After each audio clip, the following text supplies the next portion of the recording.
Hey M3 family, this is Kim again with another tutorial for you guys that might be having a little trouble on our website. So this is pertaining strictly to visitor accounts. Visitor accounts are basically anyone that is just visiting. You're someone that just has a regular account for you to engage with the businesses listed in our directory, as well as leave reviews, things of that sort. So visitor accounts are accounts that don't have a listing or some kind of advertisement or content on the site attached to it. So if you're just a regular visitor, this video is for you. All right, so to log into your account, of course, you're going to come to melanatedmoneymondays.com. On the home page is where I'm at. In the top right hand corner, next to list your business, you're going to see an option highlighted in black that says sign in. If I click on sign in, I'm going to sign into my account. I'm signing in with Google.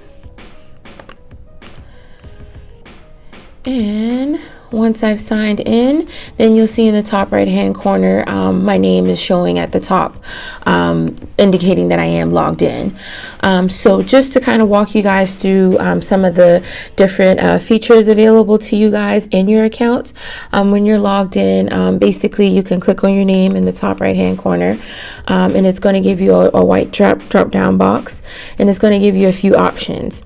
So to see your public profile is basically what anyone that sees any reviews that you leave or any kind of activity that you create on the site, they'll be able to see your public profile. So if you click on profile, which is the first option, here you'll be able to see that additional information, and you'll be able to see that your profile, everything that someone else would be able to see if they were to click on your public profile.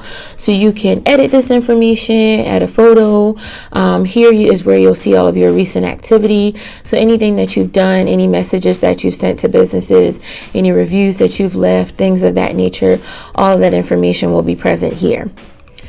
Now, if you wanted to edit your profile, you can click on edit my profile, which is right here on the left hand side. And it's going to bring you to create your account. Here is where you'll be able to customize that additional information in this first top box. Right here where it says public profile, you can add a photo. You'll click on change photo. You can change your display name, add an about me. You can also change your URL that takes you to your direct public profile.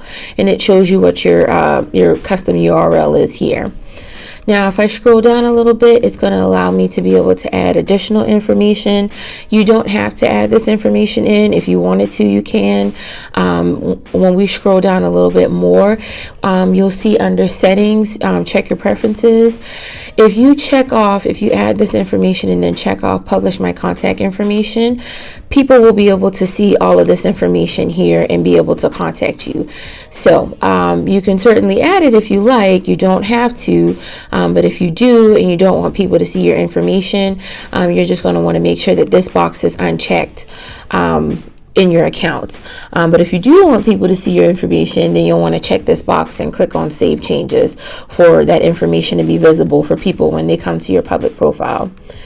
So, and then also under that, if you're not already signed up for our newsletter, you can check this off to be signed up, so that we can be able to keep you in the loop of any updates or news going on with Melanated Money Mondays or anything that we're working on or doing in the communities that we serve. And then of course, this last option, anytime you make changes to any of this information, you're going to want to check this off just to confirm, and then click on save changes. All right. Next option here, when I go back up to the top right hand corner, and of course you're welcome to navigate around the site however you please. As you can see, all of the options, all of the same options on our menu are still available to you to be able to navigate. But when I click on my name again in the top right hand corner, I've already clicked on profile. So FAQ, it's just going to take you to our FAQ page where you can be able to see all of our frequently asked questions. If you ever have any issues as far as navigating through the site, certain questions about how things work, why something may not be showing for you, or any issues that you may be having, you can be able to check these questions out here. We update these regularly.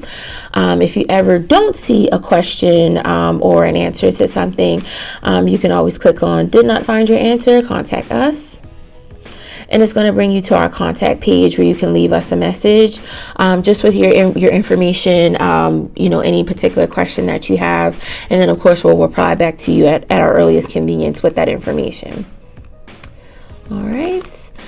Back at the top right hand corner, when I click back on that and I click on settings, of course, brings me back to the edit profile option where you can customize your public profile, your additional information on here, and then of course checking off any of these settings that you would like to take advantage of.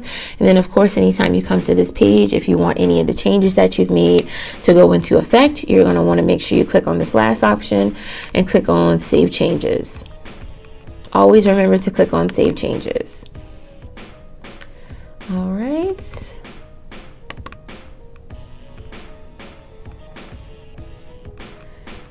And this next page that I wanted to show you guys is the dashboard page. Anytime you're in your account and you are on your dashboard, here is where you'll be able to, and this is primarily for people who have existing sponsor accounts where they have like a listing or a banner or some kind of event or content listed on the site that they're paying for. When you go to your dashboard is going to show and summarize any of that existing content that you have on the site. All of that will be available here. But if you don't have any content, of course it's going to say, like it's showing here, you don't have any content yet. You can certainly add your business listing. You can add a banner ad or an event to the site, and then of course when you click on one of these options, it's going to show you the different payment options available for you to be able to pay, and then you'll be able to enter the additional information to customize your listing. So that's the dashboard. And then of course under billing, billing actually has two options. If you are in if you have a sponsor account, or if you add on, a listing or anything like that to your account, then making it a sponsor account.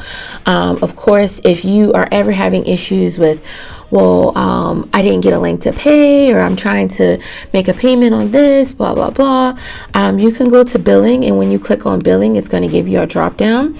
When you go to checkout is going to show you here any items that you have on your account that require payment. So if you have something that's due or coming due soon, you'll be able to make those payments here. And then of course, if I click on billing again and go to transaction history, here it's going to show me my history of any transactions that I've done through this account with Melanated Money Mondays, of course. So you'll be able to see that here. If you ever wondering if you made a payment or anything like that, or might have missed a payment, all of that information will be visible to you here. All right, and I just wanted to make sure for anyone with a sponsor account, sponsor accounts are basically anyone that has a listing or an advertisement, event or anything like that they're paying for regularly on Melanated Money Mondays. You then have what they call a sponsor account. So anytime that you log in, the first place that you're going to be brought to is your dashboard, which is basically going to summarize any information about any of the details or listings that you have active on our account. So right here, as you can see, it's going to summarize, of course, letting you know if there's any additional information that they suggest that you add to make your listing a little bit more active and to show that it's complete. It'll show any activity reports showing you how many people have left reviews, statistics right here to show you the activity that's been brought to the page. Any reviews will be listed here, leads, anytime you have a site visitor that comes to your site and completes a form saying that they want to reach out to you or anything like that, you'll be able to see leads here in your account on your dashboard as well and respond to them. So all of that information will show up here. Now, if you have just one listing, you can add as many as you like. So if you have a tax business and then you have a catering business as well, you can list both of those in the same account, and then of course you would be paying separately for both of them. So here, as you can see, this first box shows your first item that you have listed on the site. You can click on that to see stats, edit it, preview how it looks, or add a deal. If you have an existing deal with your business, you would be able to add that here. But if you have new content that you want to add, like an advertisement or another listing, you can click on add new content. It's going to give you a drop down where you'll see either listing, banner, or event. You can click on one of those and whichever one that you are interested in doing, and then it's going to take you to the next page where you'll see the different payment options and complete the transaction from there. And then of course, as we discussed before, when you go to the billing option, if you ever have anything that is due, any money that hasn't been paid or anything like that, you can always go to checkout. Checkout is going to show you here, any current listings that you might have. So if you have like a promo code, then you would enter that information here. And then of course, once you enter that information, you'll click on Pay by PayPal. And then, you'll be prompted it'll take you to PayPal to complete the transaction. And then your listing will be back active again. And then of course, when I click on billing again and I go to transaction history, it'll show you any current transactions that you have, that you've done on your account. So going back to dashboard. And then anytime if you want to make sure that your listing is active, on here on the dashboard, when you're looking on the left hand side, you can see here, this is the name of the business. Right now it has a yellow dot and it says pending. So that means that it's not live on the website or in the directory. But of course, as you can see, this person just needs to go to billing, go to checkout, and complete the transaction so that this will switch over to active. Now, if there was an issue as far as their listing expired, they didn't renew their payment in time, this would show expired or suspended. And then of course you will go to billing, go to checkout, and complete the transaction from there to be able to get it back active.